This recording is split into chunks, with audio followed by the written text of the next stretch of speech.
Ikan waterpari adalah ikan asli Indonesia atau ikan endemik. Sampai saat ini, ikan waterpari merupakan salah satu kuliner kegemaran masyarakat yang sangat disukai dan dapat diolah menjadi berbagai macam bahan olahan dan nilai ekonominya sangat tinggi. Usaha perikanan air tawar di Indonesia masih belum mampu memenuhi permintaan ikan yang terus meningkat, dan ikan waterpari ini merupakan salah satu alternatif bahan baru yang mempunyai rasa enak, omset penjualannya sangat besar.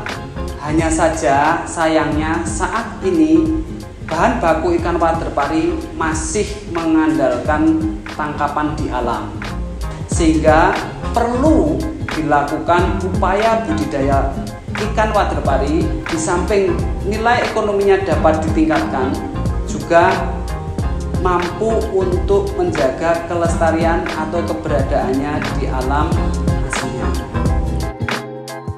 Laboratorium Struktur dan Perkembangan Hewan Fakultas Biologi Universitas Gadjah Mada telah berhasil melakukan upaya inisiasi budidaya ikan waterpari berupa pemijahan atau teknologi pemijahan, dan juga dilakukan pemeliharaan di skala kecil laboratorium sampai pada skala massal. Saat ini usaha pemeliharaan ikan yang dilakukan oleh Fakultas Biologi ini sudah di skala massal yang dilakukan dengan mitra. Manfaat dari kegiatan yang dilakukan ini adalah yang pertama, terlaksananya program budidaya ikan water yang berkelanjutan. Kedua, tersedianya sumber bahan konsumsi dari ikan waterpari.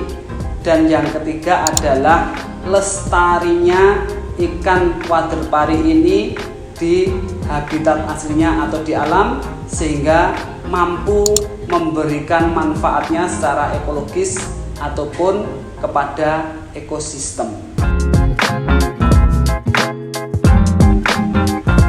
Bagaimana Fakultas Biologi melakukan upaya ini? Salah satunya adalah dengan melakukan perancangan alat pemijahan ikan waterpari. Alat pemijahan ikan waterpari ini dirancang dengan teknologi yang sederhana, teknik-teknik yang diperlukan untuk pelaksanaannya sangat simpel, sehingga bisa dilakukan oleh mitra atau petani dengan skill atau pengetahuan yang cukup. Alat pemijahan ini terdiri dari beberapa bagian. Bagian-bagian utamanya adalah rak penyangga yang kita bikin dari stainless steel, kemudian akuarium pemeliharaan indukan, akuarium pemijahan, akuarium filtrasi, pipa penyalur air, pompa air, ijuk pemijahan, dan batu untuk pemberat. Untuk proses pemijahan dilakukan dengan pengaturan debit air. Ada 2 debit air yang dimiliki atau disetting untuk proses ini. Yang pertama adalah debit air normal, di mana debit air normal ini digunakan untuk proses pemeliharaan indukan di akuarium A atau di akuarium paling bawah. Adapun debitnya adalah 0,05 liter per detik. Tetapi apabila kita ingin melakukan pemijahan, maka debit air yang kita gunakan untuk menginduksi proses pemijahan adalah 0,017 liter per detik. Kemudian untuk ijuk ini adalah merupakan substrat atau kakaban, atau kita gunakan untuk media tempat bertelurnya ikan water.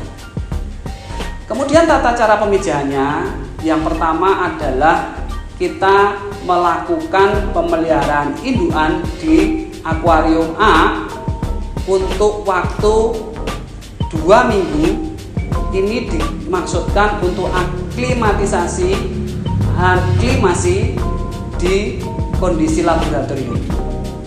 Kemudian indukan yang kita siapkan itu akan kita seleksi untuk mengetahui tingkat kematangan gonad dengan cara diurut di perutnya untuk mengetahui apakah telur itu sudah matang atau apakah sperma sudah siap untuk membuahi. Telur dan sperma yang keluar dan kelihatan matang gonad ini menjadi parameter pemilihan indukan. Indukan yang mempunyai kematangan gonad cukup atau spermanya sudah mampu untuk keluar dengan berwarna putih yang akan kita gunakan untuk proses pemijahan. Indukan yang terpilih ini kemudian kita pindahkan ke akuarium B atau akuarium pemijahan. Dipindahkan antara jam 4 sampai jam 5 sore sehari sebelum proses untuk pemijahan. Di akuarium B kita sudah siapkan ijuk dengan aliran air 0,017 liter per detik tadi. Indukan kita pindahkan, kita satukan antara jantan dan betina dengan rasio 2 jantan 1 betina. Kenapa harus 2 jantan 1 betina? Karena kita ingin mendapatkan telur yang dibuahi semuanya oleh pejantan. Setelah itu biasanya pagi hari kita akan melakukan proses pemanenan telur. Jadi telur akan kita panen dengan cara indukan yang tadi kita pijahkan kita pindahkan ke akuarium A.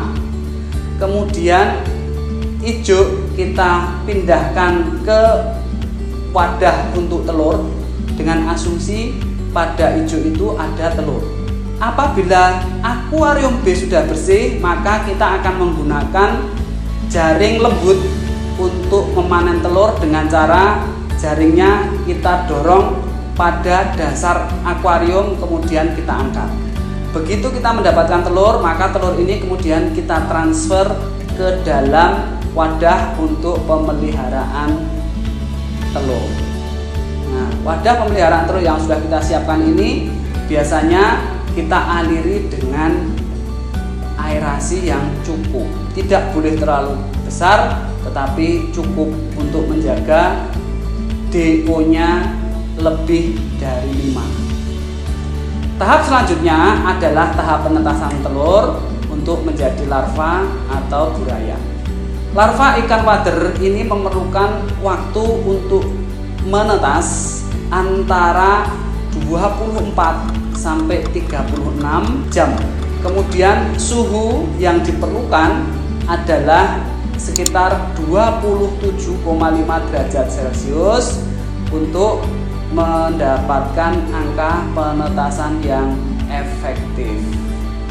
Larva yang sudah kita dapatkan ini pada usia 0 sampai 5 hari biasanya tidak kita beri pakan karena masih menunggu bukaan mulut dan pematangan intestin. Baru pada hari kelima dan seterusnya boleh kita beri pakan. Biasanya di awal pemberian pakan kita bisa menggunakan kuning telur yang kita rebus kemudian dilarutkan dalam air dan diberikan dengan cara diteteskan. Apabila tidak menggunakan kuning telur, kita boleh langsung menggunakan pelet lembut yang kita haluskan atau kita gerus. Tahap itu biasanya berjalan sampai antara 2 minggu. Kemudian setelah 2 minggu ini larva bisa kita pindahkan pada kolam pasca pemijahan. Adapun pada tebar optimum larva ikan wader pari ini adalah sekitar 60 ekor per liter media. Kemudian setelah larva ini berusia sekitar 1 bulan, maka kita akan pindahkan pada kolam pembesaran dan pada tebar optimum pos larva ikan wader pari ini adalah sekitar 5 sampai 10 ekor per liter.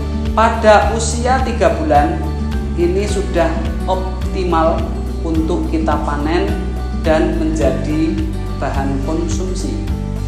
Tetapi apabila ingin kita gunakan sebagai indukan, maka kita harus memperpanjang proses pemeliharaan ini menjadi minimal 4-5 bulan.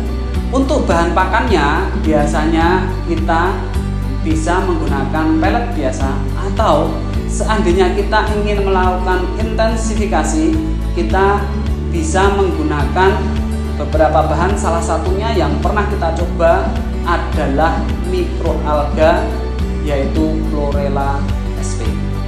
Untuk pemeliharaan lanjut tadi, apalagi untuk pemilihan induk, kita harus mempunyai beberapa pengetahuan berkaitan dengan morfologi, morfometri, dan penentuan jenis kelamin. Selanjutnya, berkaitan dengan tata cara pembesaran larva tadi, perlu diingat adalah pertama, padat tebarnya, kemudian yang kedua adalah teknik pemberian pakan, kemudian selanjutnya adalah kebersihan kolam itu sendiri, dan selanjutnya adalah teknik pemindahan larva. Kenapa? Karena teknik pemindahan larva ini harus dilakukan dengan benar supaya tidak terjadi kerusakan sirif yang akan mengganggu proses pembesaran larva itu. Saya kira itu. Terima kasih. Sampai jumpa.